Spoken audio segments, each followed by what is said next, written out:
Oma Jnana-timirandasya Jnananjana Shalakaya Chakshurun Militam Dena Tasmai Shri Gurave Namaha. Clearing the mist of ignorance. Just hearing the title is reassuring, isn't it? Because the cause for all suffering is ignorance. And in our normal condition, we are connected consciously to the Supreme Personality of Godhead, who's full of all bliss, all knowledge, and eternally exists. And as parts and parcels, we have the same quality, but because of falling under the influence of ignorance, we've become temporarily separated from our relationship with the Supreme Personality of Godhead. It's been obscured. So clearing the mist of ignorance, just as when the sun comes up in the morning and clears away the fog, Krishna says in the Bhagavad Gita that the knowledge of Krishna consciousness clears away our misgivings and our fear. The material world is characterized by fear most of all. Bhayam dvitiya abhinibheshata syad. Abhinibheshata means to be absorbed in something, and the Vedas say in our abnormal condition we become absorbed in dvitiya, which means the material body, which is a byproduct of our ignorance. And when we turn our attention back to the Supreme Personality of Godhead, especially through His divine name, the light of the name brings us all knowledge and detachment from the world and resituates us in our eternal situation as blissful servants of the Lord. So there's a yoga ladder which is meant to remedy the situation. Our divine source, Krishna, who describes himself in the Bhagavad Gita as the source of all light, is Satchit Ananda, and the soul is part and parcel of that divine source. Just as a pencil ray of the sun is also the sun, but it's also a part of the sun, simultaneously sun and a part of the sun. So similarly, the soul, mamai vamsho jiva loke jiva bhuta sanatana. The soul is an anksha, or a part of Krishna, simultaneously one and different, same in quality. And then there's ignorance, and ignorance is more interestingly pronounced as ignorance, because the original cause of our ignorance is ignorance. The Shastra says that when I turn my attention away from Krishna, then through that ignorance I fall into ignorance, and I become covered by the modes of material nature, and I succumb to desires, chase after desires. I become a kami, or one who pursues desires that are not connected to my eternal interests. Ritertam yat pratyeta na pratyeta chatmani tadvidyadat manomayam yatabhaso yata tamaha. Lord Krishna told Brahma that anything you see that is not in relationship to me is my illusory energy. And anything that you think as is of any value, which is separated from me, is simply like a tiny reflection in the darkness.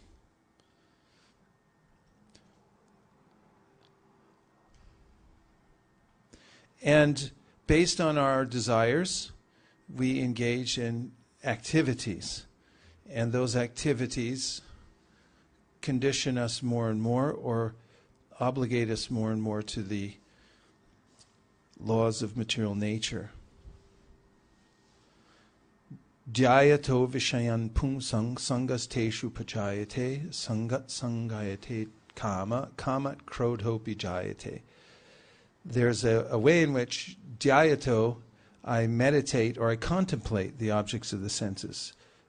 When I'm covered by ignorance, I look and see an object of desire, and I contemplate it because I think there's something in it for me, even though there's not. This is a mistake. This is Maya.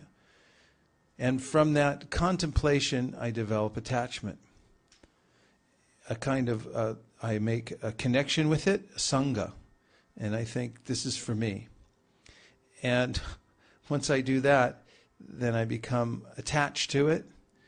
And then when I try to enjoy matter, then I become frustrated, angry, and then I fall into a spiral of ignorance, forgetfulness, and I forget my real purpose in life. And so the activities in the material world are ruled by ignorance, and everyone becomes more and more indebted by that.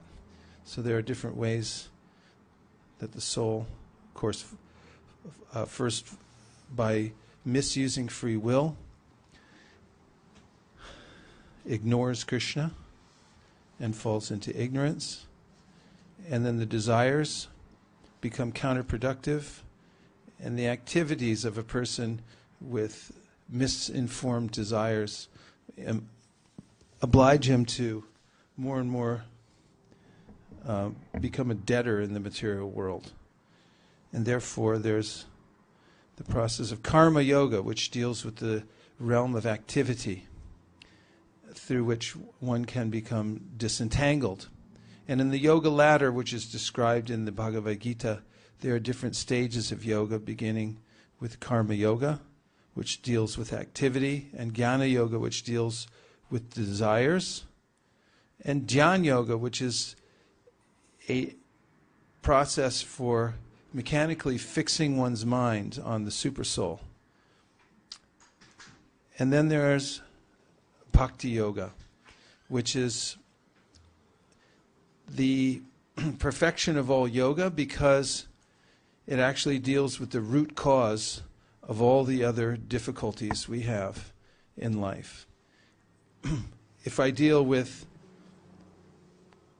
activity or with desire, then I haven't dealt with the root cause of the problem, which is ignoring Krishna in the first place. And therefore, Shastra says, Bhayam dvitiya abhiniveshata syad, ishad apetasya viparyayo smriti, tanmaya to buddha abhajatam, pakyaika yesham guru devatatma. The solution for the absorption in that which is not Krishna and the resulting fear and anxiety is to turn back toward Krishna. Seems kind of obvious, but that's the process. And in full devotion, tasmad ekena manasa bhagavan sattvatam pati shotavya kirtitavyascha dhyeya pujascha nityada. Sutta Goswami describes the process, which is, he says, therefore, ekena manasa, with one-pointed attention, one should worship Krishna. Shrotavya, through hearing. Shrotavya, kirtitavyas, and through chanting, hearing and chanting. Dhyeya, through remembering. Pujas, if one should worship. Chanityada, always. One-pointed attention. And this is the beginning of reviving our original consciousness, Nitya Siddha Krishna Prema Sadhya Kabunoi Shravanadi Shuddha Chitte Karai Udoi. Our natural engagement is to serve Krishna and to love Krishna, and our relationship is dormant. And by the process of devotional service, it becomes reawakened. So bhakti solves all the problems at the root, which is to turn back towards Krishna and reverse the ignorance and to fully give one's attention towards Krishna.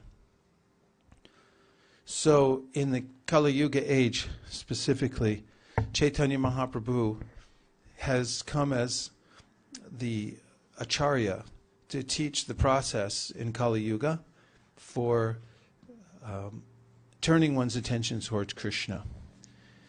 Lord Chaitanya empowered his devotees to show the process of devotional service as well. In fact, when Vallabhacharya met Sri Chaitanya Mahaprabhu and began to glorify him, Mahaprabhu said, "It's not me, it's my devotees."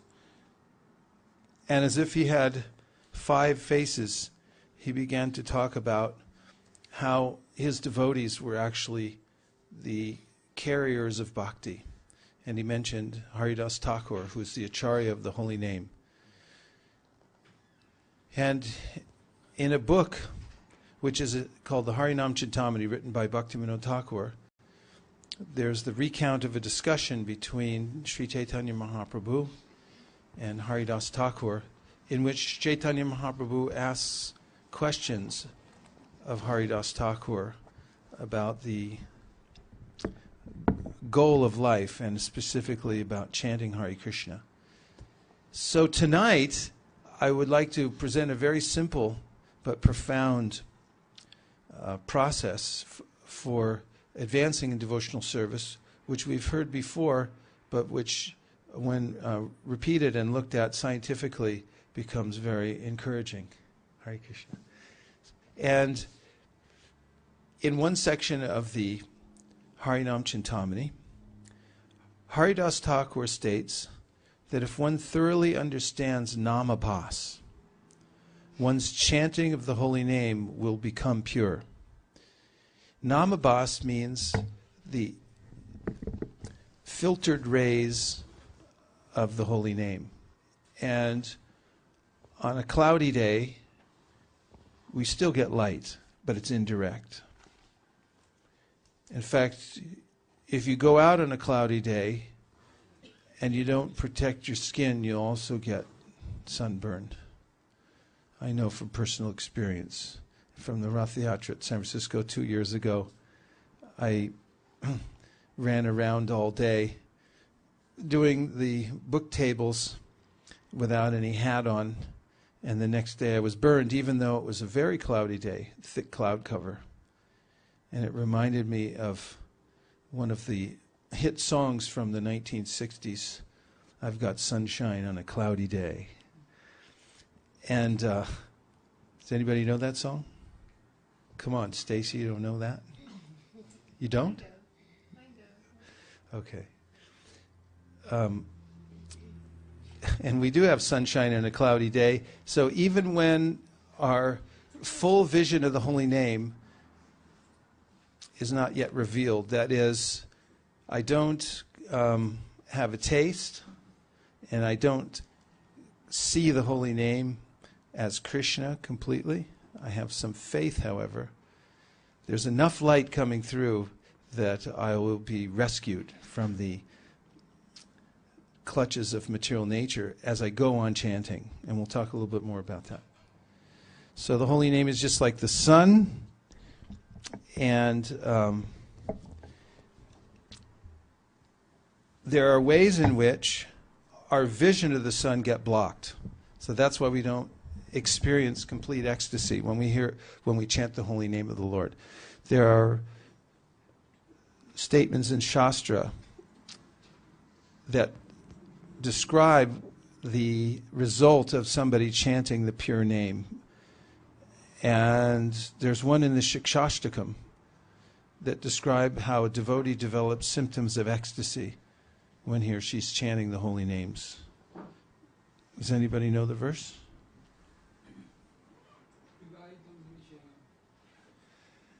Yugaitam nimishena chakshusha pravishayitam shunyayitam jagat sarvam govinda vedahena me. So Lord Chaitanya says, when I chant the holy name of the Lord, I feel like such separation from Krishna that 1 minute seems like 12 years.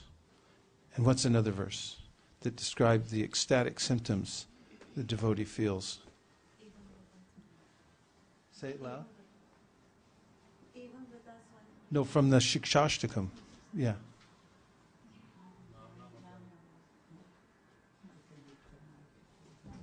Get those mics flowing here.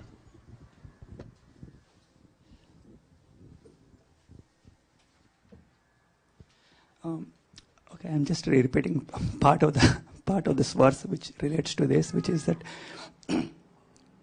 Vadanam gadgada rudhayagara pulakair vajitam vabhu kada tavanama grahane bhavishyati. Tavanama grahane bhavishyati. Something like that. So give us the meaning. Vadanam gadgada rudhayagara. That means the whole body is quivering in ecstasy. Pulakair vabhu. Gadgada means, is especially, we hear it also when we sing the Gaur Artik. That gada gada means, it's a stuttering of the voice. Like your voice becomes choked up and you can't talk, gada gada. So the voice becomes choked, what else? Pulakar, nichitam vapukada.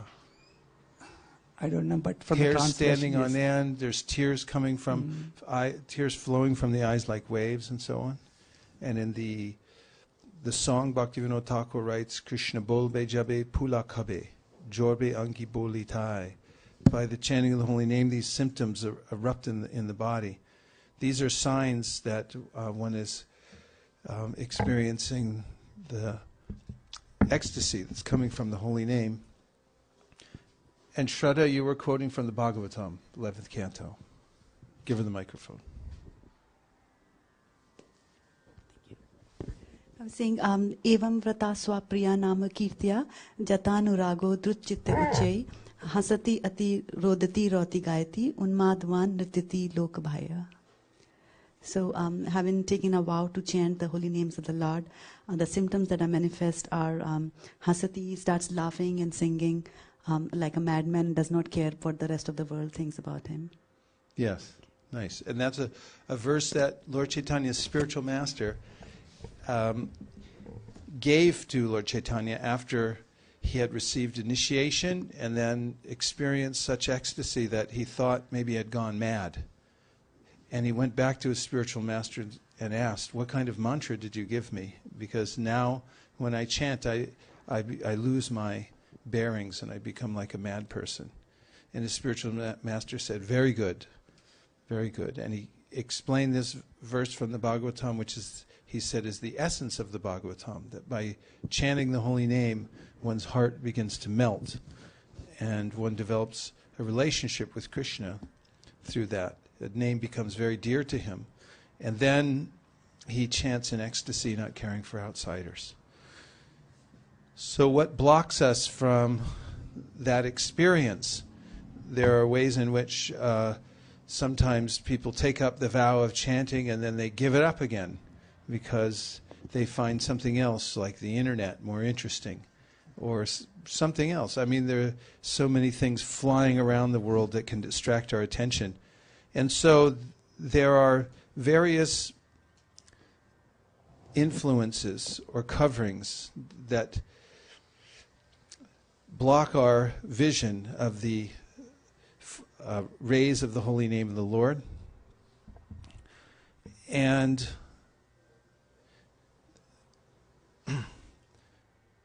these are divided into three categories.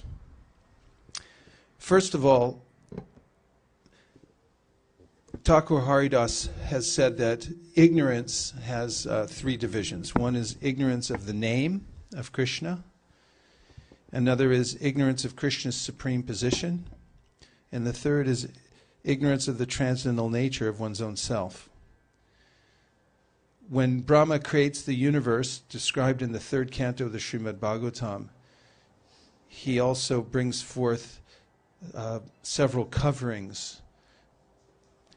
And these coverings include the bodily conception of life, thinking that when I give up this body that I'm finished, everything's done. And also a tendency to want to enjoy matter. In this condition of ignorance, one forgets one's real interest in oneself. And at that time, one's ignorant of the name of God and its power. And also, if you move around in the world as a theist, you'll find that people will argue with you.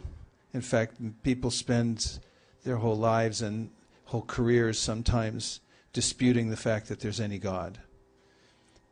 There's a way in which they become ignorant of the supreme power of God. So these are all different categories of ignorance. And there are several categories of knowledge which are fundamental to one's recovery. And one is that Krishna is God. There is a supreme personality of Godhead.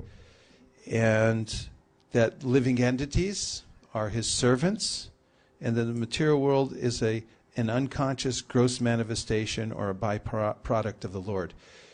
All these together are called sambandha gyan, meaning understanding one's relationship with this world and with Krishna. And without this sambandha gyan, one is bound to be moved by Maya in this world and keep goals which are temporary and which lead one to a miserable end.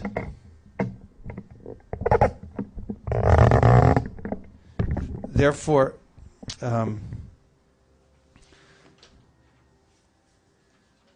one other aspect, and that is that the holy name is never covered.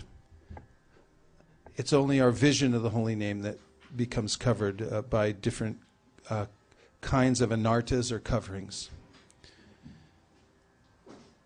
Any comments so far?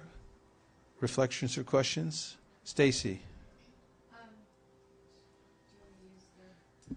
Yes, I do. I find myself, and I've heard from other devotees, that chanting, while chanting, you start thinking of fruitive activities, like things you want to, your mind keeps going away from it to things you want to do that day, or, so you keep trying to bring yourself back to the holy name, but that's what's coming out, and is that attachment? That's what I'm thinking, attachment to fruitive activity. Yes, the mind is particularly a condition to thinking about a material sense gratification. And there's a yoga psychology, which is that the more we indulge our mind in sense gratification, the more it becomes dissatisfied. In fact, we don't even have to engage the senses directly in sense gratification. We just have to start planning for it, and we'll feel anxiety and dissatisfaction, because there's no ending point or actual satiation for material desires. We simply chase them, and it always appears that I'll get something, but I end up not. And therefore, Prahlad Maharaj describes this process of chasing after material desires to be mrigatrishni rupa. It means like a mirage in the desert, where it looks like there's water, but there's no actual water, just the appearance. And if I chase it, I'll die of thirst. And that's basically what's happening to everyone in this world. Narendra.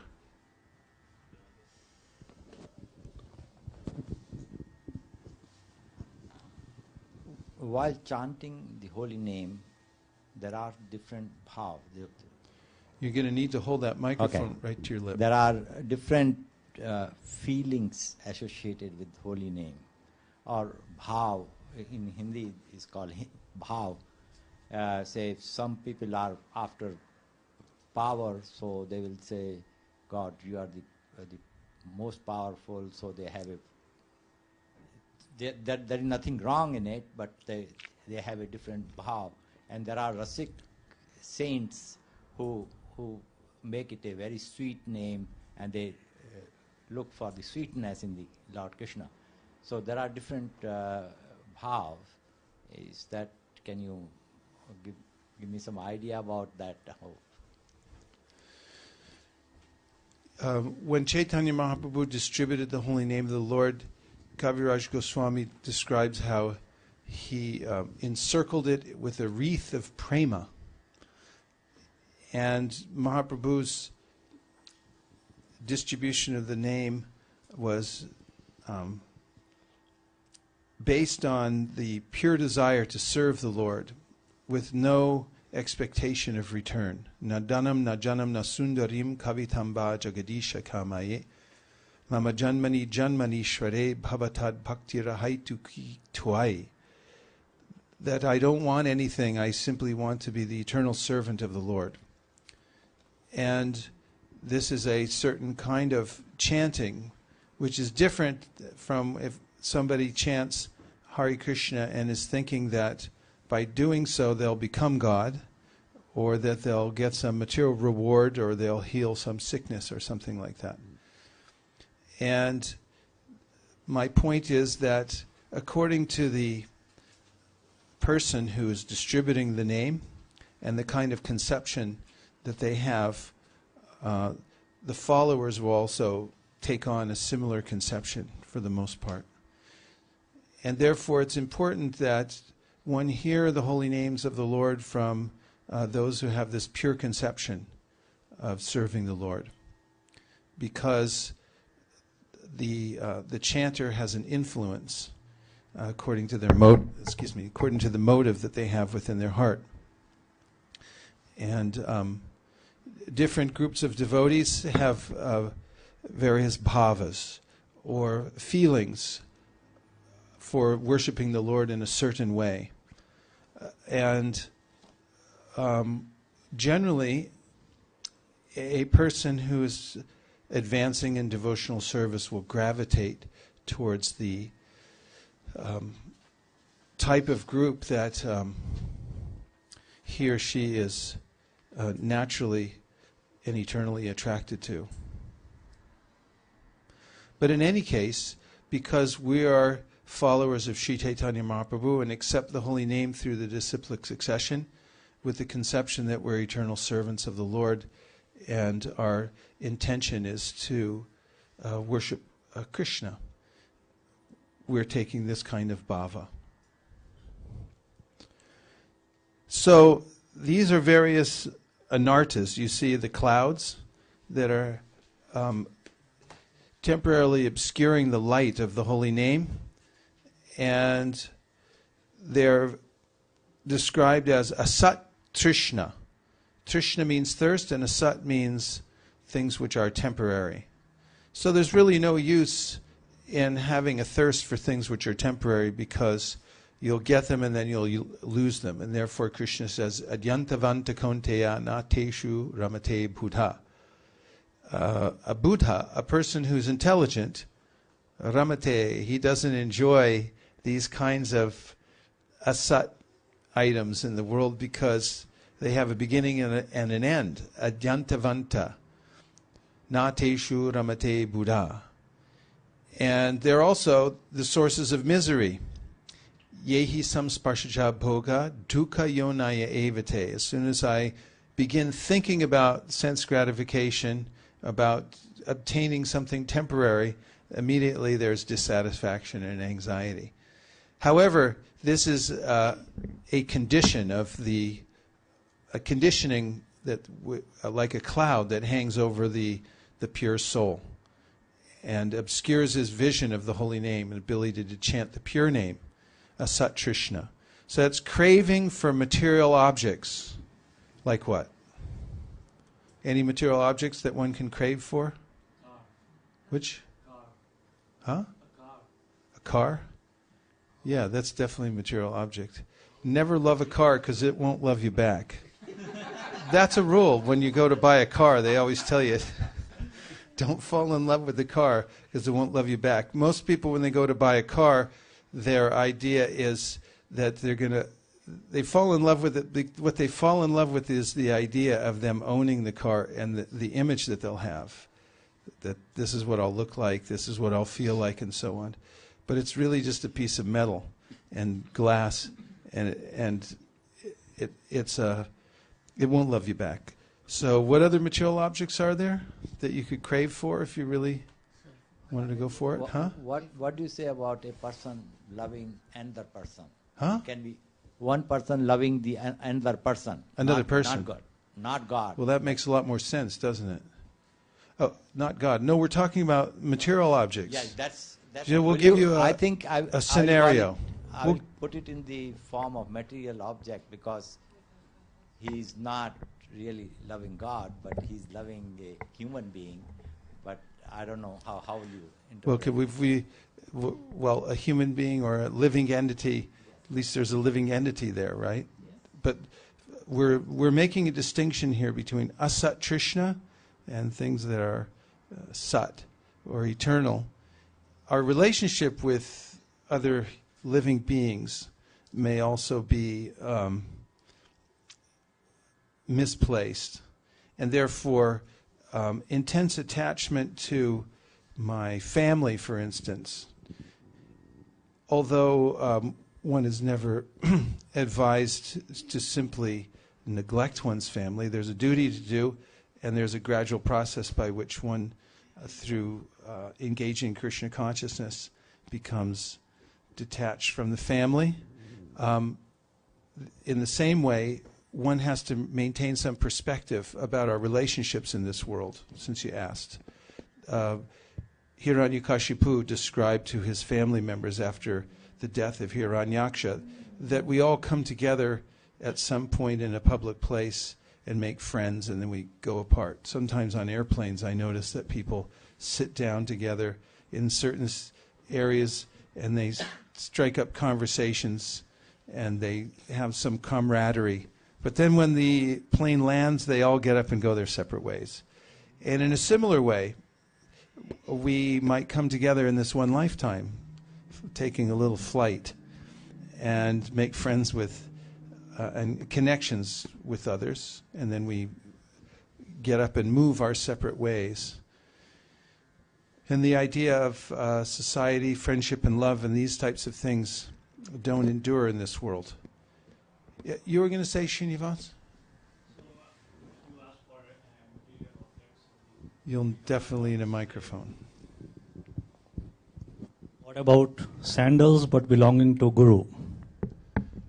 Well, when a material object has a relationship with a guru and Krishna, then they take on a spiritual nature. As according to the verse in Bhagavad Gita, Brahmarpanam Brahmahavir Brahmagnau Brahmanohutam Brahmaiva Tena Gantavyam Brahmakarma Samadhina.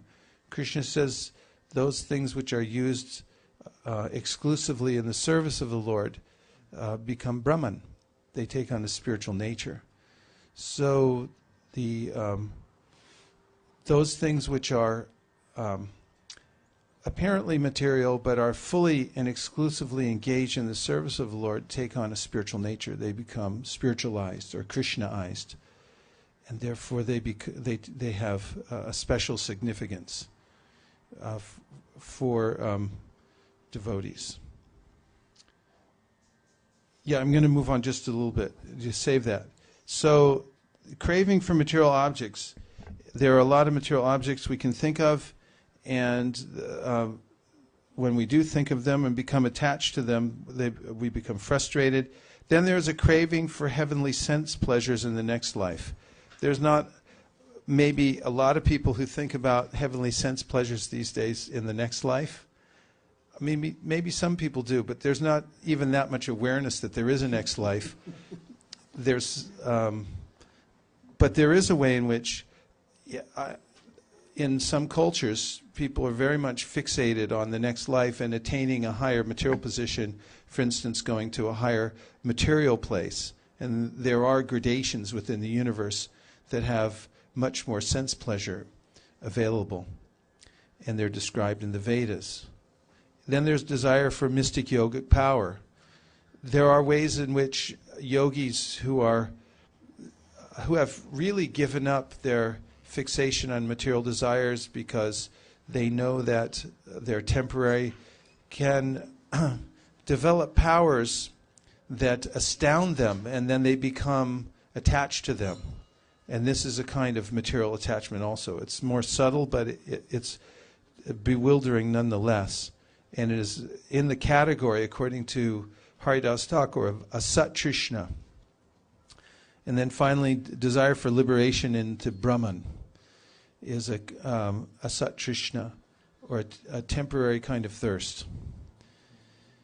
So the next thing is a weakness of heart, hridaya daurbalya. And this is categorized by attachment to trifling things that are unrelated to Krishna. And another is envy of someone else's progress and longing for position and fame. And then there are offenses. So you see the three clouds on the screen. So one is a satrishna, one is called hridaya daurbalya, or weakness of heart, and the third is offenses, or aparadhas. So there are offenses to the holy name, called nama-aparadha, offenses to Krishna himself, seva-aparadha, offenses to Krishna's devotees, called Vaishnava-aparadha, and offenses to other living entities.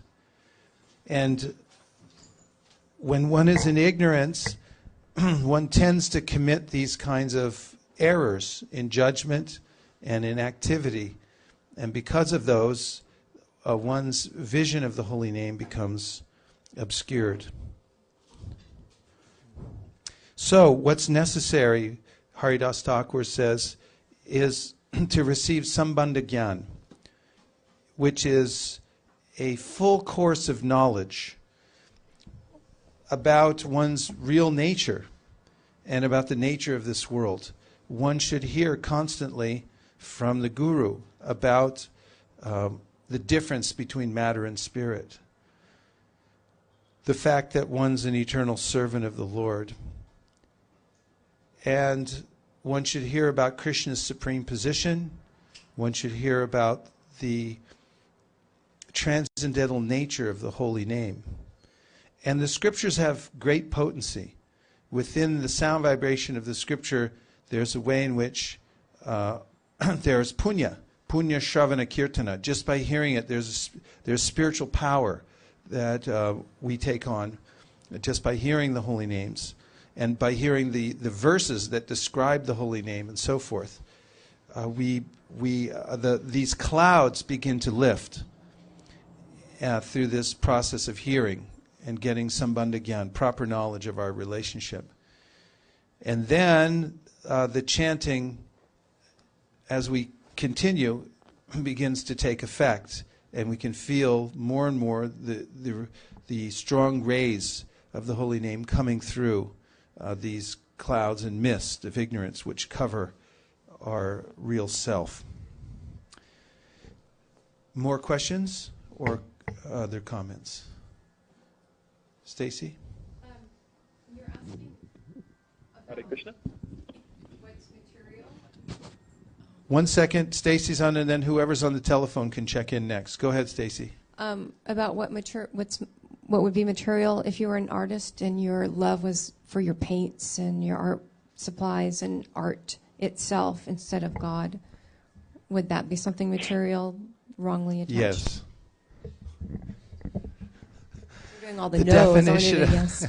The definition of material is, I gave earlier, which says that anything in which you don't see the relationship to God becomes material, becomes dead, because it's disconnected from the source. Ritertam yet pratiyeta na pratiyeta chatmani tadvidyaratmano mayam yatapaso yatatamaha. If you see something as separate from God, from the divine source, then it becomes maya, or that which is not. However, anything can be connected to God because everything is connected to God. Everything comes from Krishna. The entire universe is running by his energy.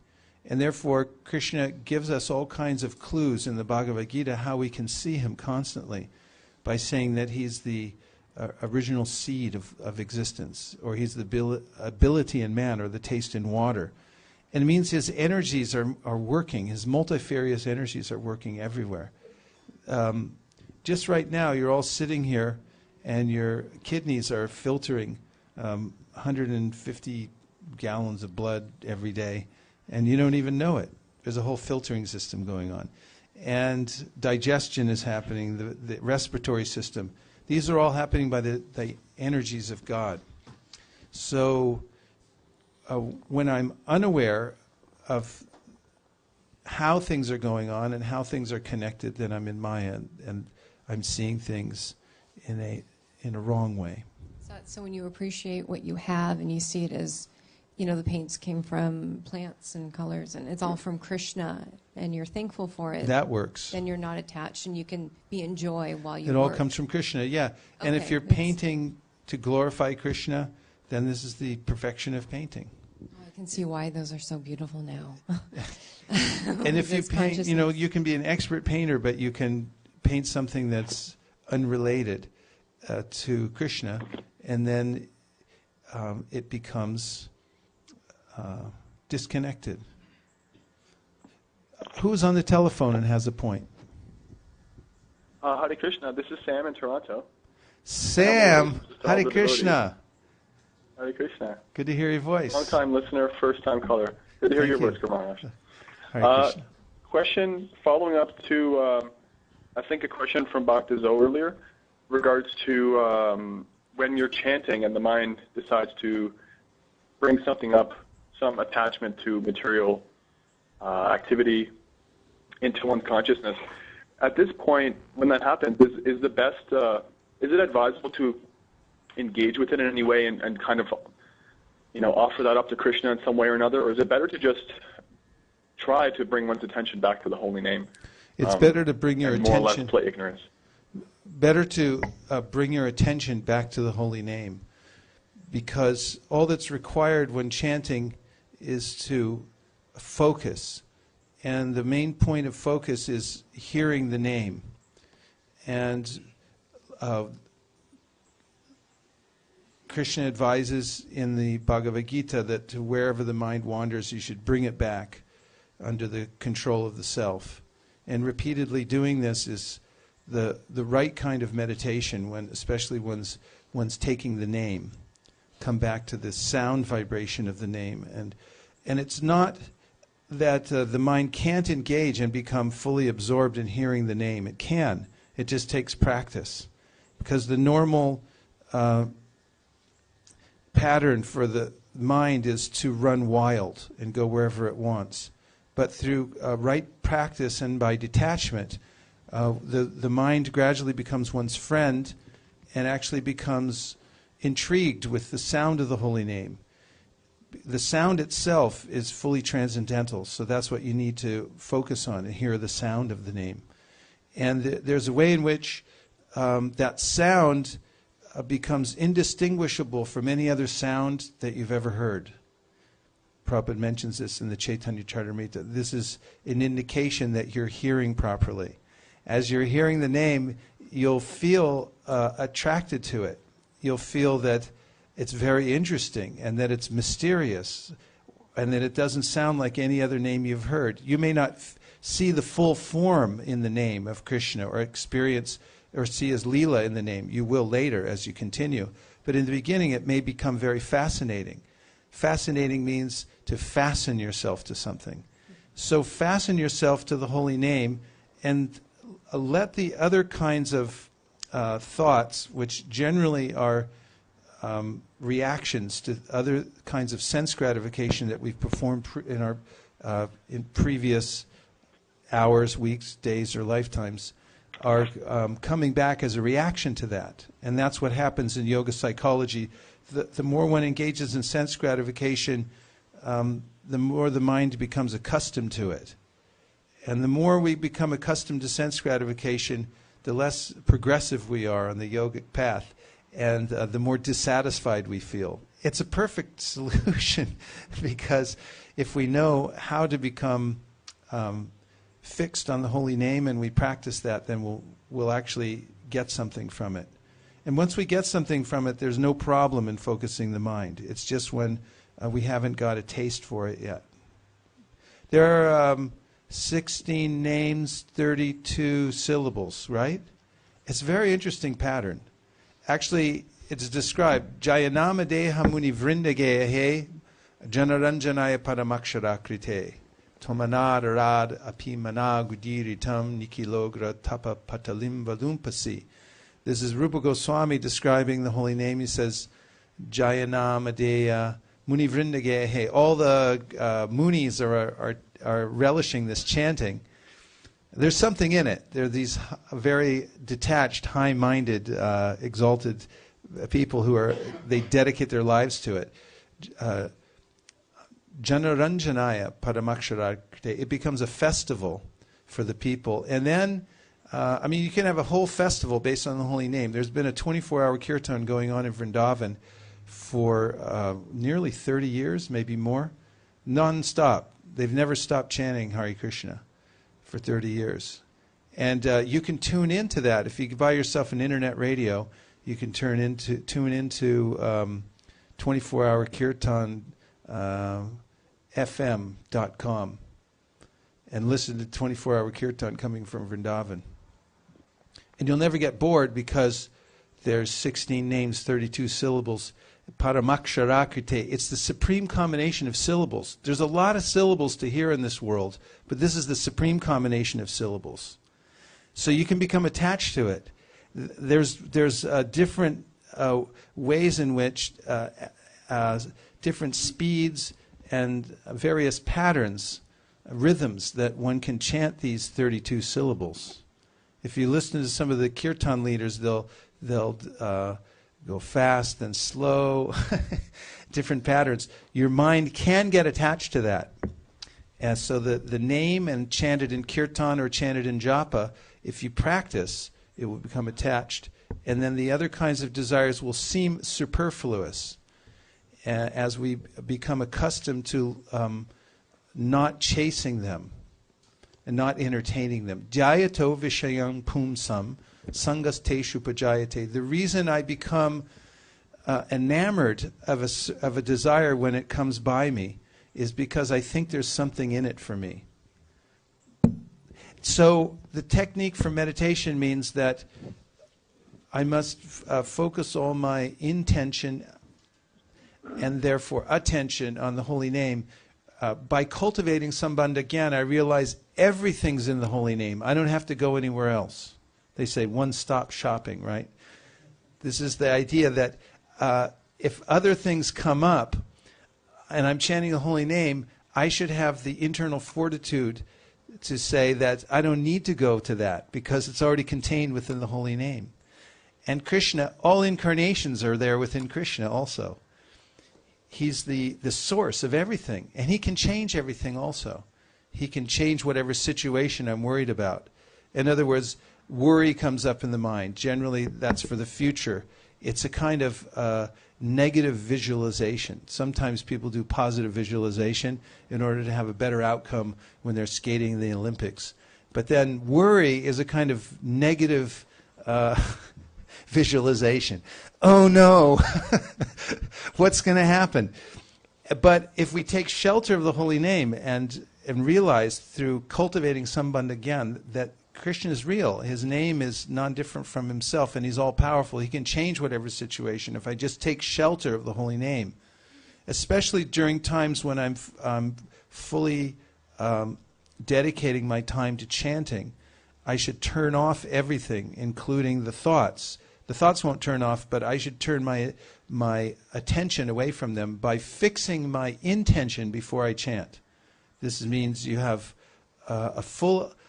giving yourself full permission to not think of anything else at the time. If you do that, the thoughts won't have as much effect.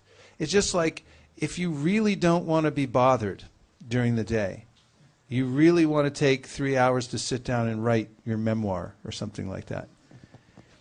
You have to go to great lengths to protect yourself, don't you? From your wife, husband, children, boss, internet, phone. You got to put the phone down at the bottom of the ocean, and you have to, put a sign on your door that says, definitely don't disturb. I know that one of the big politicians, Winston Churchill, even during the war, when he was, managing the war, he used to have his nap every day, and he'd put a sign up that said that I'm taking my nap. I don't want to be bothered for any reason whatsoever. So you have to do that before you chant. Gather your intention that this is the time to focus on only the holy name and nothing else. And then you'll feel some peace. There was another question? Yes, Trishab had a question, then Rajesh. Hare Krishna, Prabhu. Prabhu, I want to ask this question that Krishna's name is complete. So then why does the mantra also contain Rāma? Well, this is part of the completeness. There's variety also within this, in the spiritual world. And so Hare, Krishna, and Rama are the various, describe various aspects of the Lord. Parasya Shaktir Vividai Vishriyate Swabhaviki Jnana Bala Kriya Cha.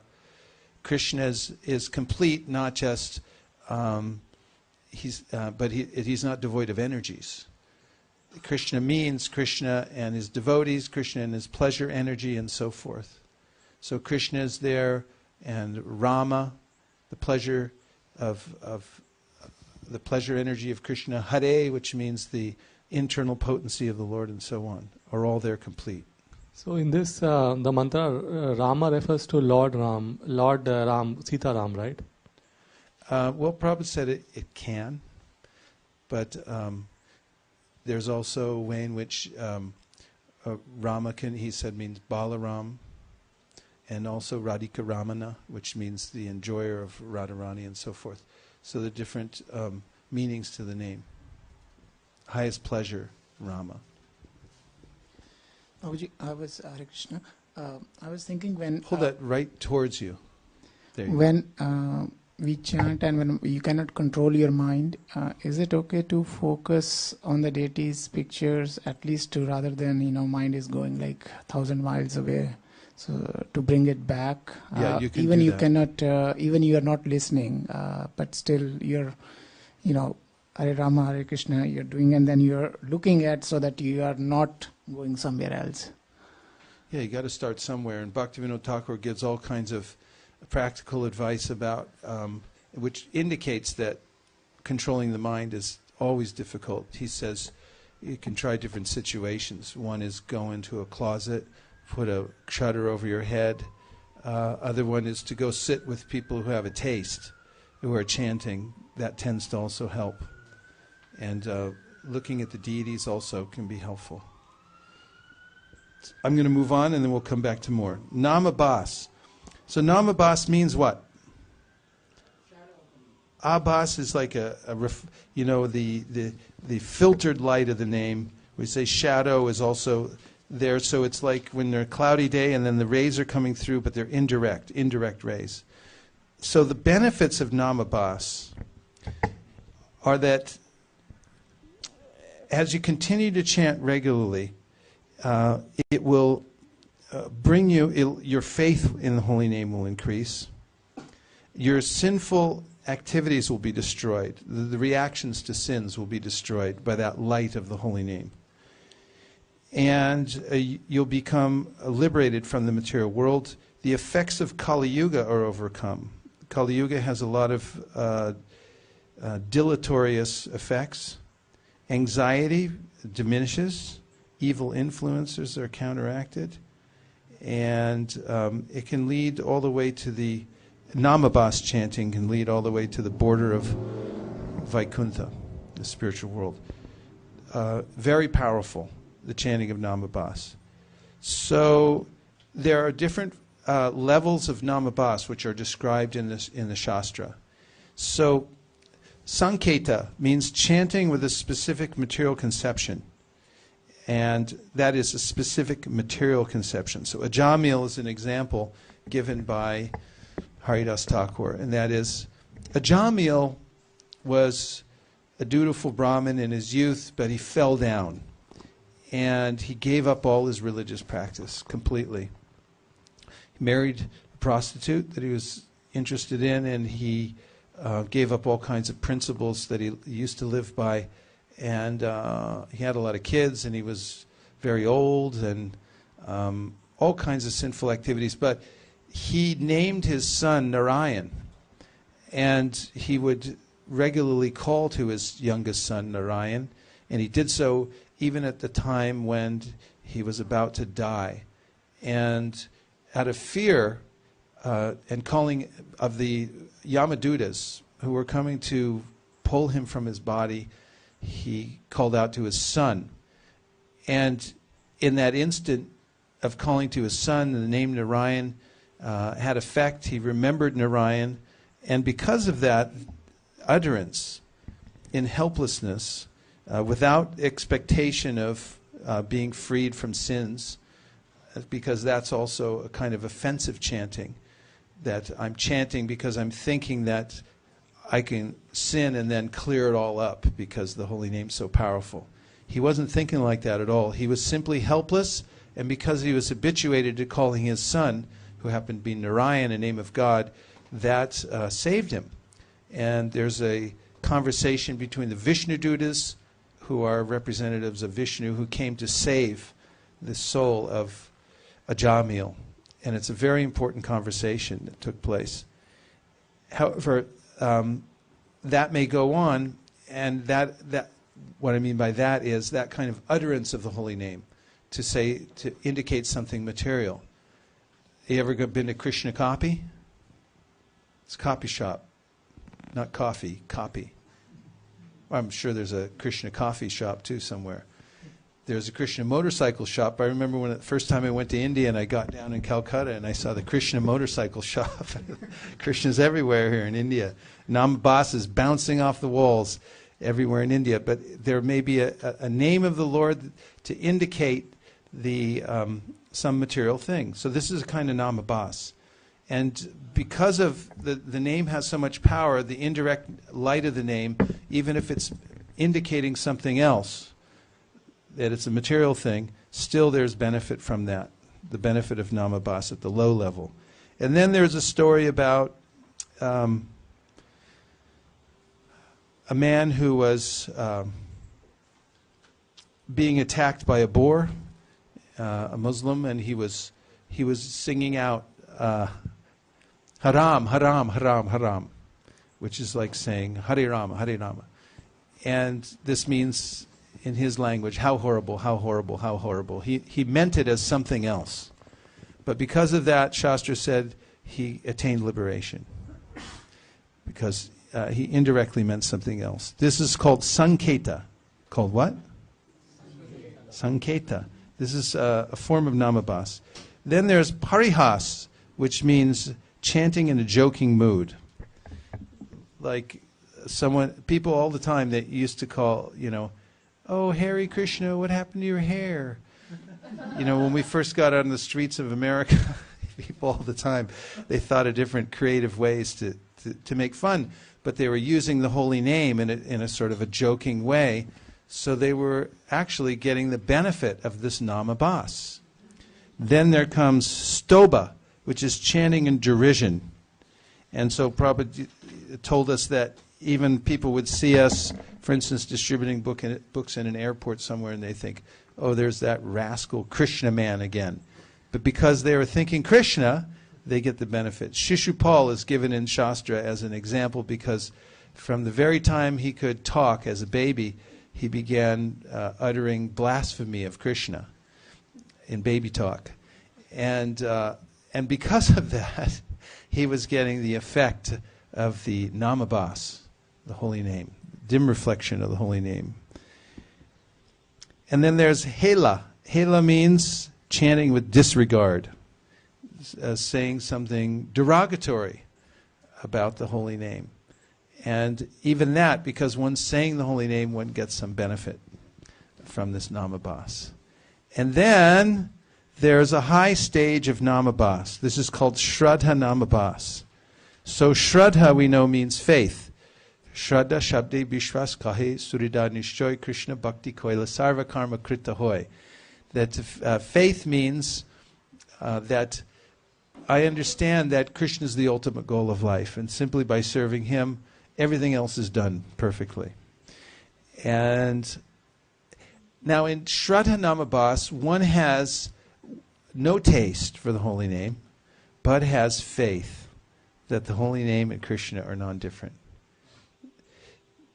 That means that a person has met devotees or has come in contact with Shastra, and has developed a faith through hearing that Krishna and his name are non-different, and hearing about the powers of the holy name. And because of that, a person is chanting, and although still overcome by these influences, asat trishna and hridaya darbhalya and the aparatas, there's still a covering from the powerful influence of the direct rays of the holy name. But because the faith is there, one's cultivating the faith through sambandha gyan, through hearing and through association with devotees, that this name is the best. This is the best thing to do. That person, this is called high-level namabhas. Even when all the anarthas are present, that will lead to prema, or the goal of chanting. That will lead to the highest stage of perfection in devotional service, that kind of chanting. Therefore, Haridas Thakur says that one shouldn't be discouraged because of being affected by the different coverings. Those are there for anyone who's been implicated in the material world. So, one should go on chanting regularly and with attention. And attention also means that one should be vigilant to avoid the 10 offenses against the holy name of the Lord. And one can make a study of these 10 offenses and say them every day. It's better to say them with as much consciousness and awareness as possible and think about how they apply to one's life. Because there's a way in which I can recite the 10 offenses and think, oh, that applies to somebody else, or that's just something we say really quick every morning before we start chanting, and then do it whatever way we want, and so forth. But if you consciously remember what the 10 offenses are and try to avoid them, this is a particular qualification for someone advancing in the process of chanting the holy names of the Lord. So, Haridas Thakur says, Namabhas cannot give prema, but Shraddha Namabhas, following the process of sādhana laid down by the Guru, will lead one to prema. Do you feel encouraged? Srivas Pandit Prabhu feels encouraged. He enthusiastically nodded his head. And Ramananda Saka Prabhu uttered a yes, and he's raising his hand with a big smile on his face. Let's hear all about it. Go ahead, Ramananda Saka. Sir, I am asking this question about something that we discussed, you discussed just a few minutes ago, not regarding the Shraddha Namabhas. So one of the points that was mentioned is that if someone chants the name of God, like Haram, at the time of dying, he gets liberation too. But another places it is mentioned that unless one is fully clear, fully cleansed of all material desires, he cannot actually get liberation. So how is that a person who is sinful just happen to chant Haram at the time of death and then he gets liberation? Well, because the holy name has such potency, and he's chanting without any expectation. He's simply saying it incidentally, and therefore he gets this credit from the chanting. He gets an opportunity to continue his devotional service in the next life by that chanting. I mean, what's mentioned is that he gets a liberation. Liberation presumably means he's probably getting merged into Brahman or something like that. Well, there are various stages of liberation from from the material world.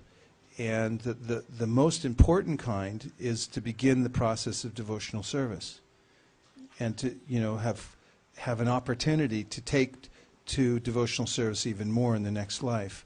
If one gets a kind of bhakti unmukhi sukriti, or sukriti that connects one to devotional service, that's the best kind of liberation. Prabhupada said that when devotees were asking him about what kind of liberation the descendants and relatives get from somebody who becomes a pure devotee. And Prabhupada said that they get connected to bhakti because of the influence of that person. So yeah, previously I was thinking that he goes to Brahman or something, so that is actually not. Well, not even true. in the 8th chapter of the Gita, Krishna describes how a yogi who leaves the world at the proper time, in the light time of the zodiac, attains a kind of liberation. But Prabhupada qualifies that later, saying that that's not a very high-grade liberation. One would fall down from that situation. Yes, Hari Sankirtan? So you mentioned the Shraddha Namabhas with sadhana leads to Prema. The two questions is, one is like what type of sadhana that is recommended, and second is, does it... The first question is, what kind of sadhana leads to Prema? Yeah. And what is the sadhana that is mentioned? And second is, I mean, does one have to overcome... Well, let me do one at a time, because my brain's kind of puny. The kind of sadhana that leads to Prema is sadhana bhakti, which is meant to bring one to love of God by reawakening the natural love that's within the heart, natural spontaneous love that's within the heart. And that sadhana occurs in association with pure devotees who have that inclination. They already have that love in their heart. And it's by their association that one can also, that love within one's own heart can be awakened. And the kind of sadhana that we perform, practicing rules and regulations, not just for the sake of practicing rules and regulations, are the kind of activities that we do in bhakti, are meant to keep us in proximity with those stimuli that awaken that natural love that's within our heart. They're called udipana. Udipana means those objects, those things that are spiritual that remind us of Krishna, and they stimulate our natural love. Some of the items mentioned in Nectar of Devotion, one might see a buffalo horn, and they remember Krishna. And going to the Holy Dham certainly is one of the recommended processes of devotional service. And when we go to the Holy Dham, there's ways in which we see Govardhan Hill, or we see the Jamuna, and there's a natural stimulation of that kind of bhakti in our heart. But especially Chaitanya Mahaprabhu says association with pure devotees of the Lord and hearing in their association. This is our main kind of sadhana, because that sound vibration is infused with what the Bhagavatam says, or more specifically Prithu Maharaj in the Bhagavatam says, with saffron mercy particles. So when a person who has love for Krishna within their heart speaks about Krishna, then the sound vibration dislodges the saffron particles that are present on the lotus feet of the Lord, and his or her sound vibration then becomes mixed with those saffron mercy particles. So when you hear them, they enter your heart, and they have an effect of awakening that pure love that's there within your heart. Bhavadvida Bhagavatas Tirtha Bhuta Swayam Vibho Tirtha Kurvanti Tirtani Swantak Stena Gadabrita. Yudhishthira said to Vidura that you are such a saint that you carry the holy places personified within your heart. And wherever you go, you purify even the holy places. So if one can associate with pure devotees that are speaking about the Lord, then the moon rays of love for Krishna within their heart, they purify us. And so our sadhana bhakti is, we should be very much engaged in hearing and chanting.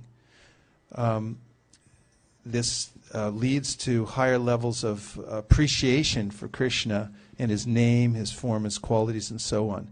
And it's a step-by-step process. Syat Krishna Nama Charitari Sitapta Vidyapitopa Tapta Rasanasya Narochikanu Kintvavarad Anudilam Kalusarva Justai Swadvi Kramad Bhavati Tadgadamula Hantri. In the beginning, by the practice, I may not get a taste. In fact, Rupa Goswami says you won't get a taste in the beginning because your tongue is covered by a bitter film, which is, he compares to the disease jaundice, and that's due to ignorance, the jaundice of ignorance. But the curative is the chanting itself, and then gradually you'll taste the sweetness. And then the next verse says, Tannama rupa charitari sikirtananu smrityo kramena rasanamanasiniyoja tishtan vraje tananuragi tararugami kalam nayet akilamiti upadesha saram. Therefore, the essence, the saram of upadesh, of all advice, is that one should fully engage oneself in hearing and chanting and remembering the Lord. And by that process, gradually, kramena, step by step, one will come to relish it, and then one will come to relish in a very specific way. Then one will become situated in Vrindavan and follow in the footsteps of a particular devotee in Vrindavan who's engaged in a particular kind of devotional service. In other words, our devotional relationship will be awakened by our association with pure devotees and hearing in their association, and then the progress will happen step by step. For this, the sadhana also has to be like at a higher level. I mean, like it is a higher level automatically, because it's, well, if we follow the footsteps of a devotee, this is mentioned in the Bhagavatam in the 10th canto, 2nd chapter, by the demigods who are praying to Lord Krishna within the womb, that when one follows the process given by a pure devotee, then it's authorized by Krishna, and therefore it's a high-level process, and one will attain success.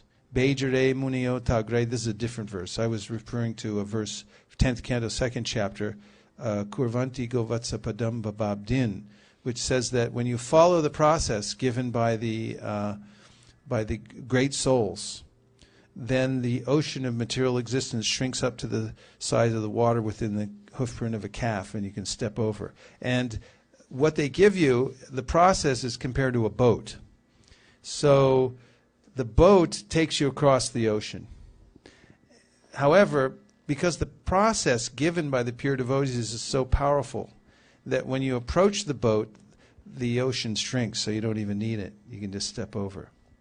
And then, Bejare munio tagre bhagavan tamadhoksajam Sattvam Bishudam Shemaya Kalpante Yenitaniha. Sutta Goswami told the sages at Naimisaranya, who, by the way, had originally gathered at Naimisaranya for a fruit of sacrifice. They were after Swarga. They wanted heaven. But when they met Sutta Goswami, who was a pure devotee, they changed. This is a kind of example of what happens in association of pure devotees. And now they wanted Swadu, Swadu, Pade, Pade. They were asking, tell us the nectar. We want to hear all the nectar about Krishna and about the spiritual world. You know all this because you've received the mercy of your spiritual masters.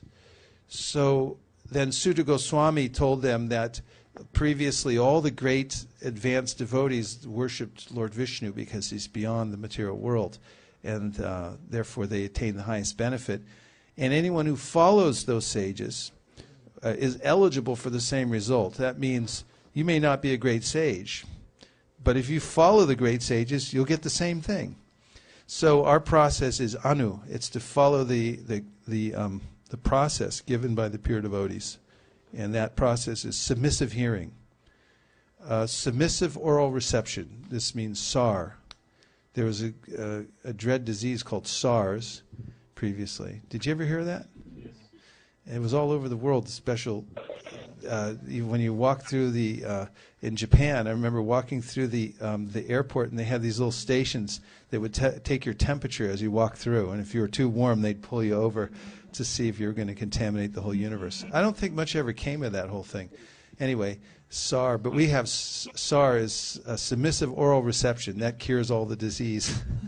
That's our disciplic succession is a line of devotees who are engaged in submissive oral reception to the previous acharyas. And by that process, what happened? Sounded like an echo. Hare Krishna. Oh, Hare Krishna. Hare Krishna. This is Jai Gopal Das calling from Berkeley. Jai Gopal, Haribo. Hare Krishna. Please have my humble obeisances, Prabhu. Jai, New Jagannath Puri Ki Jai. Go ahead. I had a question regarding associating with pure devotees, and it's in, Prabhupada talks about the book Bhagavat and then the person Bhagavat. So I was wondering, I feel like when I'm reading from Srila Prabhupada's books, that's one type of level of association, but when I'm in the presence of a devotee, an advanced devotee, and I get this super enthusiastic, sometimes this nature comes, and I'm wondering if you could speak about the difference between personally associating with the devotee versus personally associating with the Vani. Even though we hear the Vani is more important, somehow the Vapu seems to be also like so much more enlivening too. Well, it's been described that. Thank you for your question, Jai Gopal. Good to hear your voice too. The book is the passive agent, and the devotee Bhagavat is the active agent.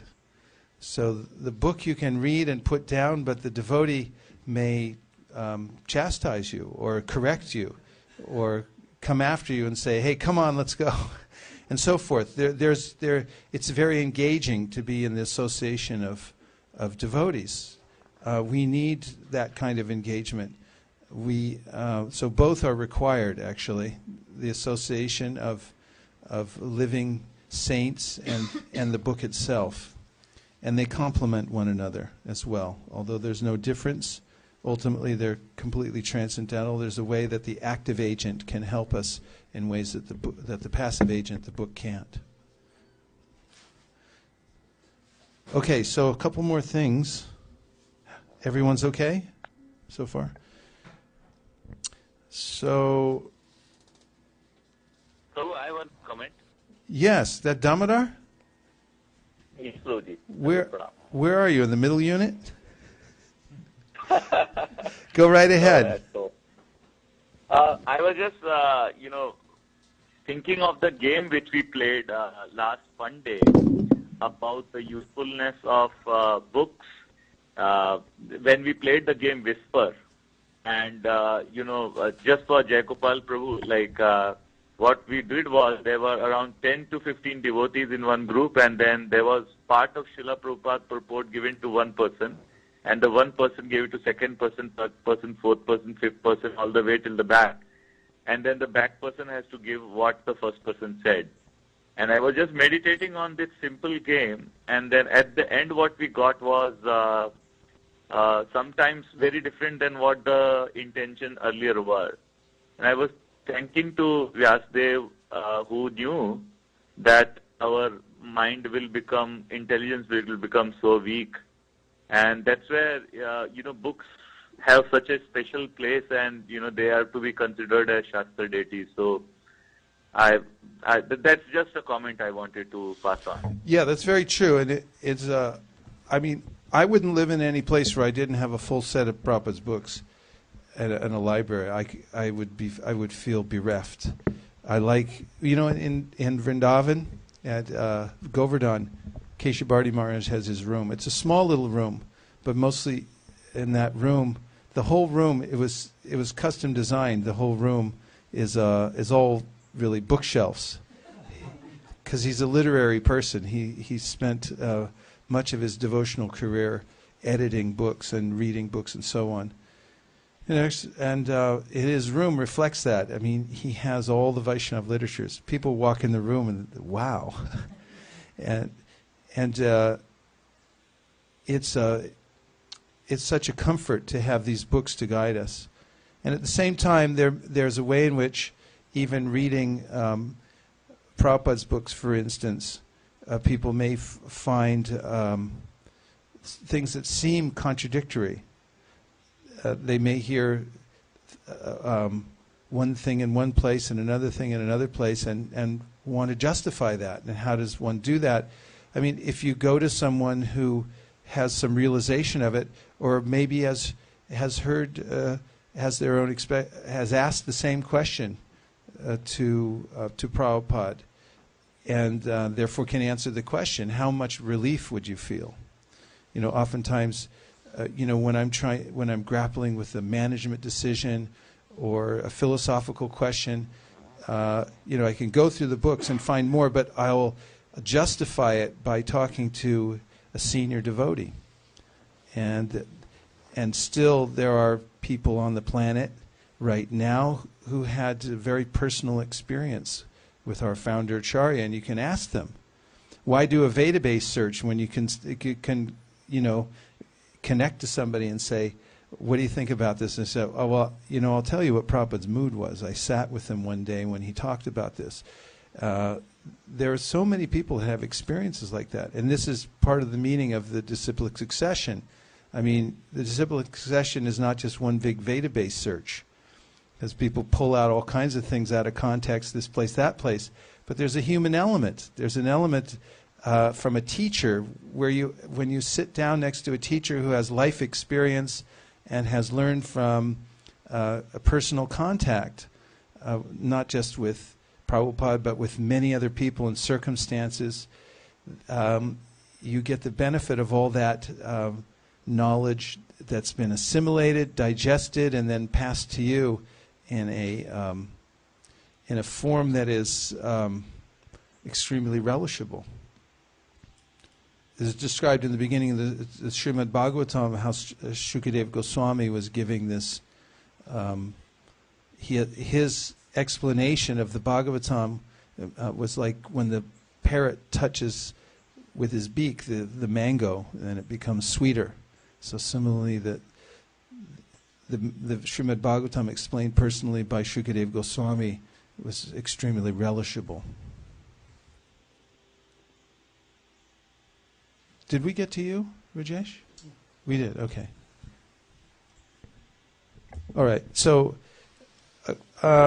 overcoming weakness of heart. Really, spiritual life, just like any other process, is a series of steps. And what is between every step? Obstacles. That's what life is. There are a lot of problems, and then there's crises. There are crises at intervals. You'll get problems and crises. That's what you're going to get. And so in between every step, from one stage of advancement to the next, you're going to face obstacles and crises. And your process of advancement means overcoming them and moving to the next level. If you don't overcome them, then you'll stay at a certain level. You won't advance. You don't advance necessarily just by chanting. You can go on chanting and chanting for a long time, bahujanma, many lifetimes. But if you don't avoid offenses, for instance, you won't get the effect. You'll block it. The apparatus will block your advancement in devotional service. So you have to overcome the obstacles, and it's important to pinpoint what your particular obstacles are. And if you do that and then specifically address those, then you'll make advancement very rapidly in devotional service.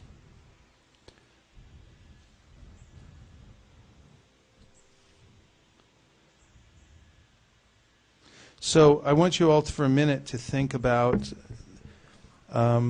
if you were going to a counselor, someone who was very wise and had all the answers and was going to advise you. But you're the counselor. So prepare what you're going to say to yourself to overcome your next obstacle. I'll give you a minute to think about it.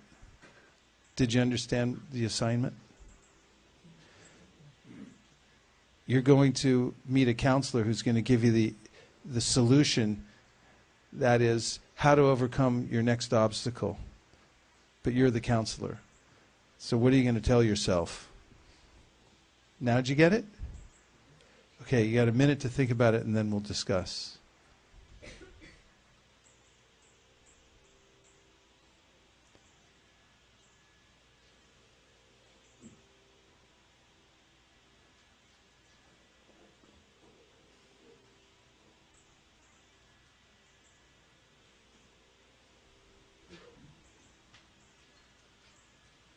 Thirty seconds.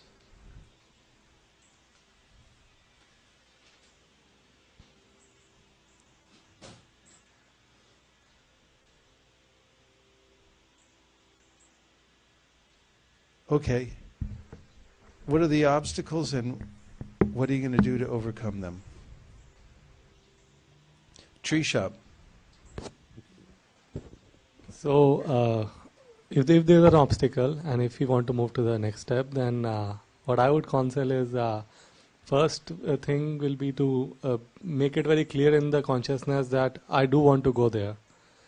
To have that clear conception that I do want to go there. Once that is there, then ask either a person Bhagavata or a book Bhagavata to get knowledge on how to get there. And once that is also clear, then take the actions to follow that path. That's nice. Sandeep liked it. He was shaking his head, smiling.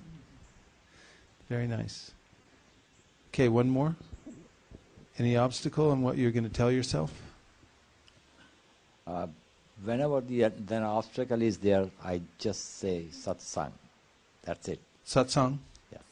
That's it. That's nice. All the time. Go get association.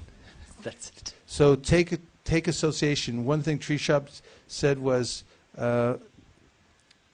clearly understand what it is. That clearly decide that you're gonna make progress no matter what. And the other, your solution, Narendra, is to get good association, get satsang. And right behind you, Sandeep. Sudeep, I'm sorry. Hare Krishna, Prabhuji. Hare Krishna. It actually follows along the lines of what Trisha Prabhu said and what Prabhuji also said. The very first step, just being in an analytical position, is trying to think about what that obstacle is and why it is. It is probably due to my trying to fix some other obstacle that this obstacle may have come up. So the first step would be to understand the obstacle, and the second step, as Prabhuji was mentioning, consult people wiser than I am who have more experience, and discuss it and open your heart with those who you trust, and listen to what they have to say, and then meditate upon it, and then just as Trisha Prabhu was mentioning, take action. But at the very minimum, this is something that even I'm trying to learn is, it's not in my hands. The only thing in my hands is to take action. But everything else is up to Krishna. Hare Krishna. Beautiful. Thank you. Yep. What I was thinking is, if I have an issue, I'm going to, simply say, Krishna, whatever is happening, it is happening. I'm going to do my best, and I'm going to leave it all up to you to do whatever it takes. Nice. There's a prayer that I like very much. It's the first prayer I learned from the Sri Ishopanishad, and I still say it every night before I go to bed. O my Lord, as powerful as fire, omnipotent one, now I offer you all obeisances, fall on the ground to your feet. Please lead me on the right path to reach you, and since you know all I've done in the past, please free me from the reactions to my past sins so there will be no hindrance to my progress. And I like your prayer. It's just however you want to engage me, whatever you think is best, I'll go along with it. You do what you think's necessary. So the homework and the important thing is to be conscious of it.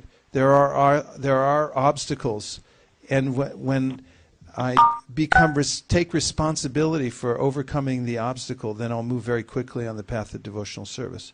The other alternative is to become a victim, and victimhood is kind of a way of becoming self-centered, because victims get to talk about themselves all the time, because after all, they're the victims. So the conversation's all about them. And if you resist becoming a victim, someone was telling me the other day that they did a project to help homeless people. And they went out and met a lot of homeless people, and they were giving them things. And there was, he said he came to a realization that practically every one of them was holding on to their victimhood.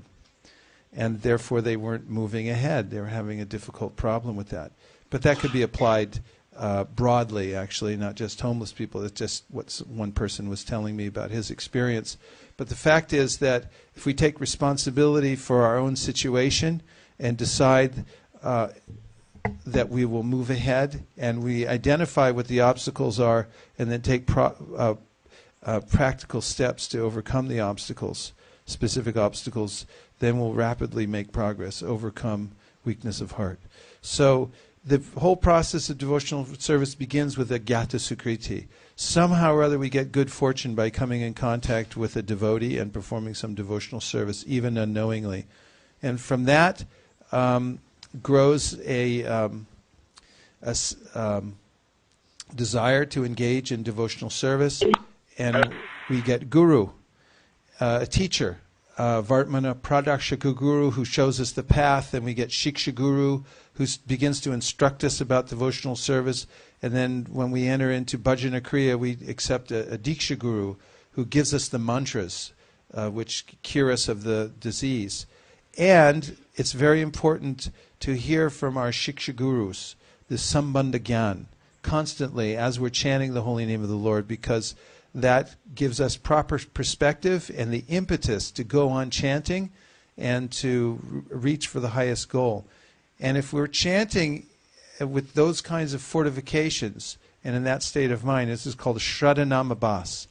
And that Shraddhanamabhas leads to Shuddhanam, which means the pure name of God. And that leads to Krishna Prema, which is the ultimate goal. It's altogether possible. And Lord Chaitanya Mahaprabhu is distributing this, and that's why so many great sages and devotees were astounded that he was giving this process out so freely. It's available to everyone. Simply have to follow the process and take the holy name. This is our main means of practice, sadhana, and salvation is the holy name. And the little jiva who takes the holy name, overcomes the obstacles, then goes back to Krishna. That's going back to Goloka Vrindavan, by the way. Give him a hand. Come on, you just went back to Godhead.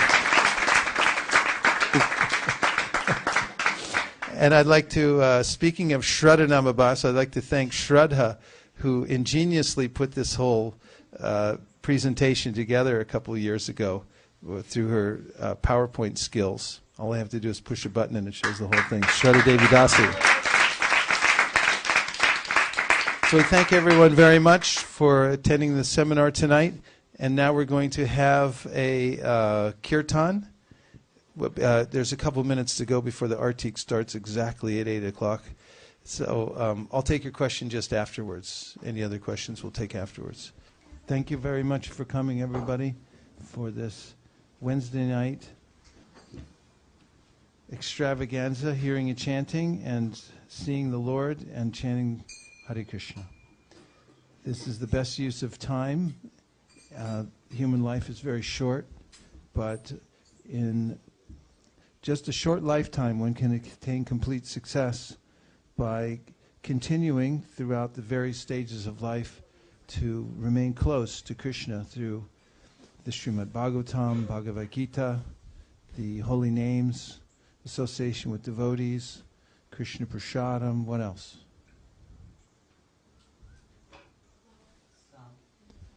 Krishna's flowers, seeing the deity, washing Krishna's dishes, one of the best services, cleaning Krishna's floor,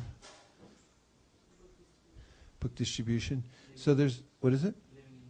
Living in the Dham, or turning your house into a Dham, taking prasadam.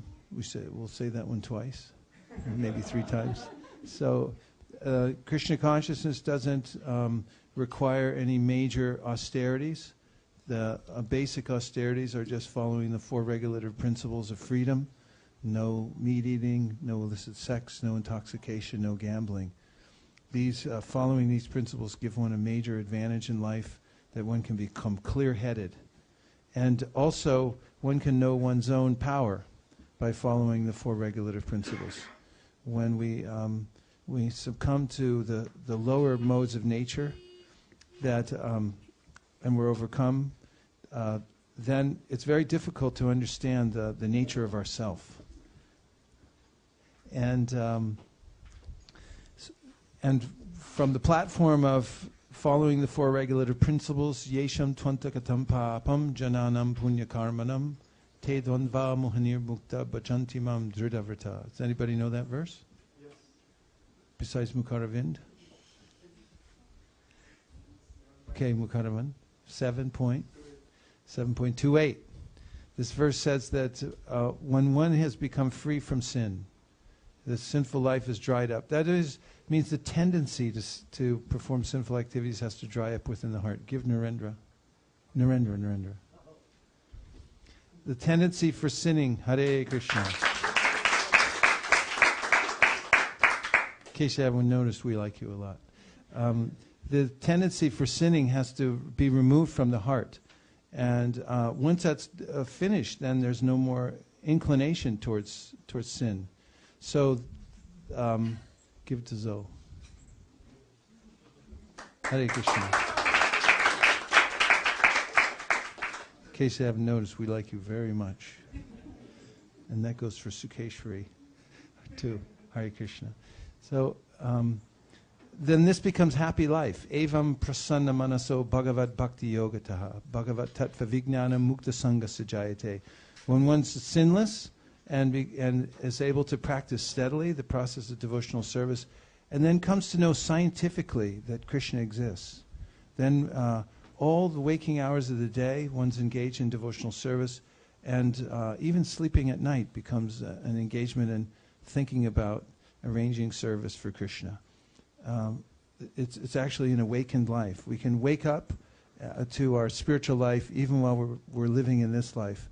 Otherwise, sleeping life is more of it's a nightmare. It's full of anxiety and fear. And the Brahmabhuta platform, the spiritual life, which means the beginning of positive engagement, of freedom in serving Krishna, is a life of wonderment at every second. And one accepts the greatest challenges and responsibilities for pushing on the Krishna consciousness movement, and that keeps us engaged 24 hours a day, and life goes by like that, just like that.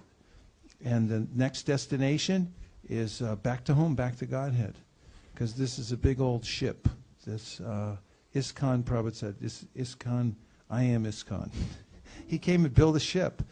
And he built a framework. He gave us all the necessities, the spiritual necessities, because a pure devotee can deliver the spiritual necessities. And we just have to take them.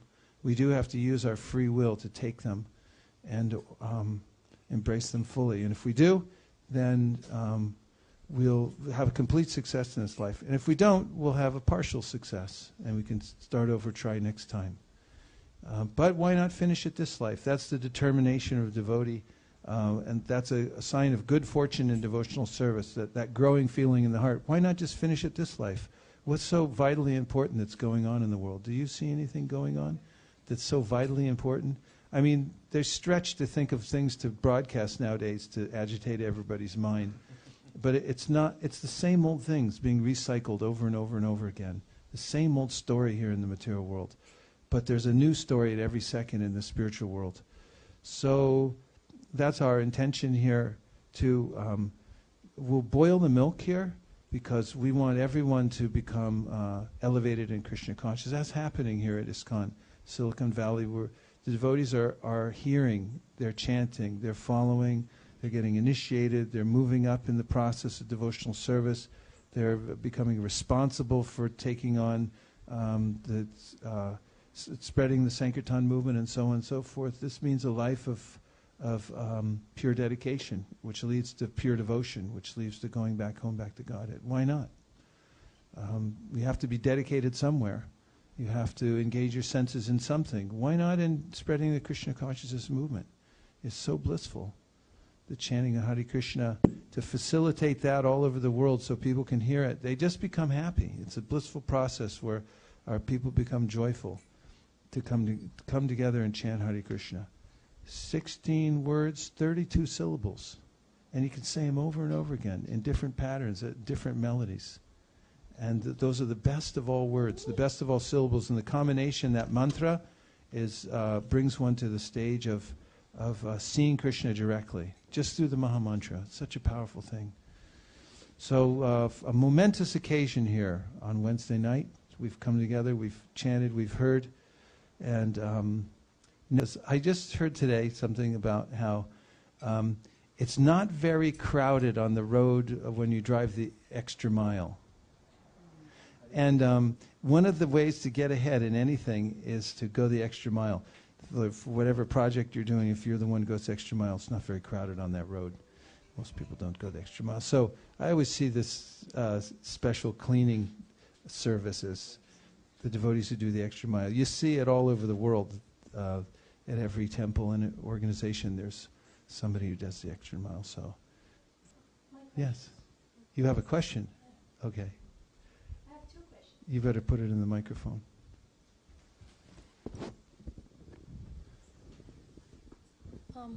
My first question is, why is the holy name so much more tastier when we sing it in front of the deities? But when we go home and we pick up our mala, it doesn't taste that great. Is it just me? Well, there's different degrees of taste for the holy name. It's explained that ruchi, this Vishwanath Chakravarti Thakur explains in the Madhurya Kadambini, that taste has 2 forms. One level of ruchi, or taste for the holy name, means you have an attraction and a taste for it, but it has to be in a certain way.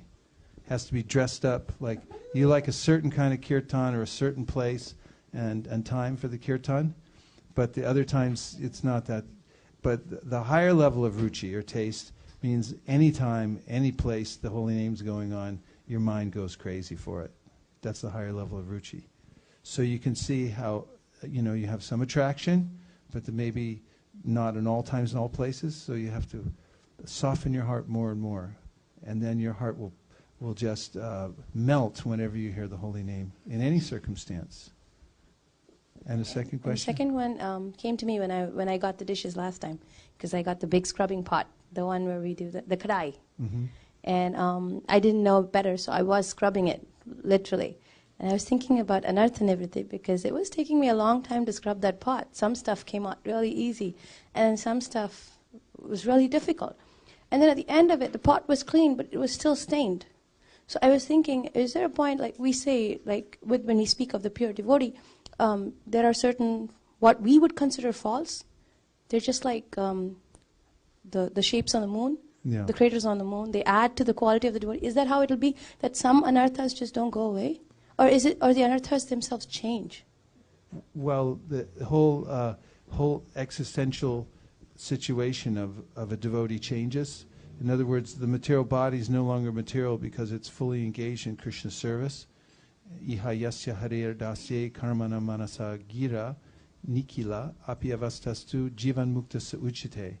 That a devotee who's fully engaged in devotional service, even while living in this body, becomes transcendentalized. So the body of a pure devotee isn't material anymore, and whatever kind of bubbles, foam, or mud you see on the Ganges, you just push it out of the way. And this is mentioned, and still you bathe in the Ganges because it's purifying. So similarly, with a pure devotee, you may see some defect externally, some infirmity or something, with the body, or some quirk, something like that. So then, drishai shabhava janitar vapushashcha doshar.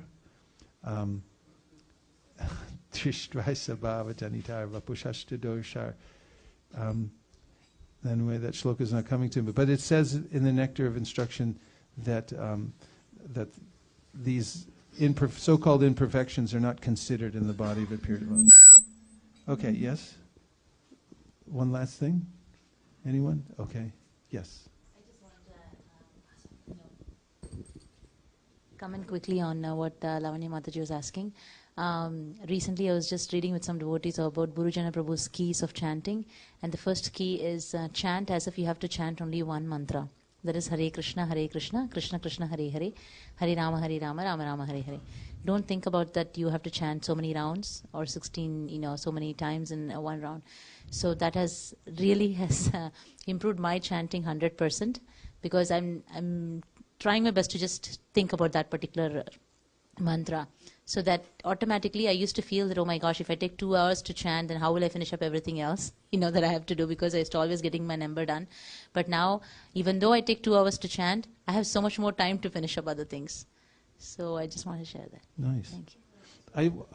I wanted to also mention that Nirkula told me that one devotee in Mayapur said she was walking home. Normally, Mayapur is a very safe place, and you have to keep that microphone away from that speaker, otherwise it gets reverb.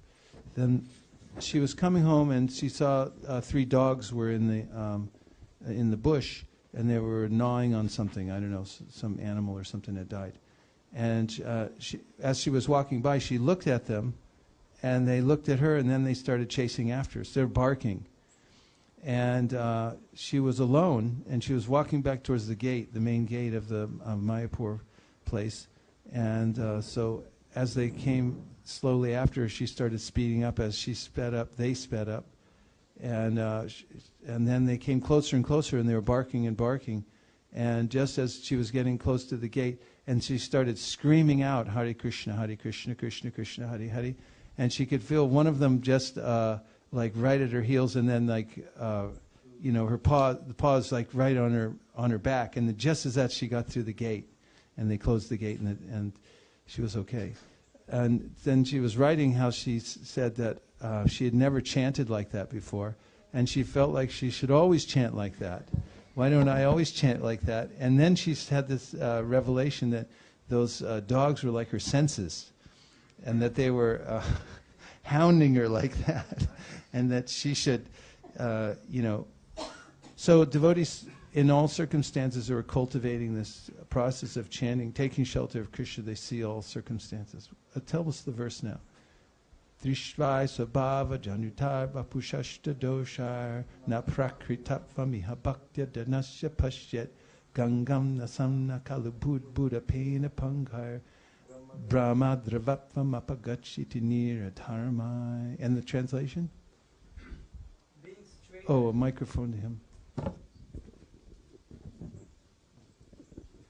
Being situated in his original Krishna conscious position, a pure devotee does not identify with the body.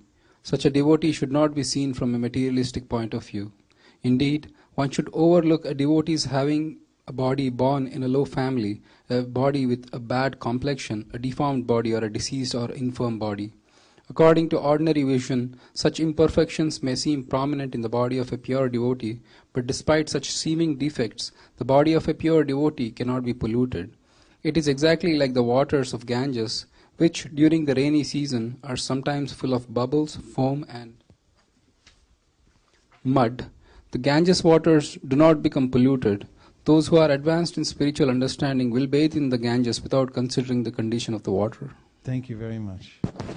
Nachari Armarman, Nachari Armarman, Nachari Armarman, Nachari Armarman, hey, Nachari Armarman, Nachari Armarman, Nachari Armarman, Nachari Armarman.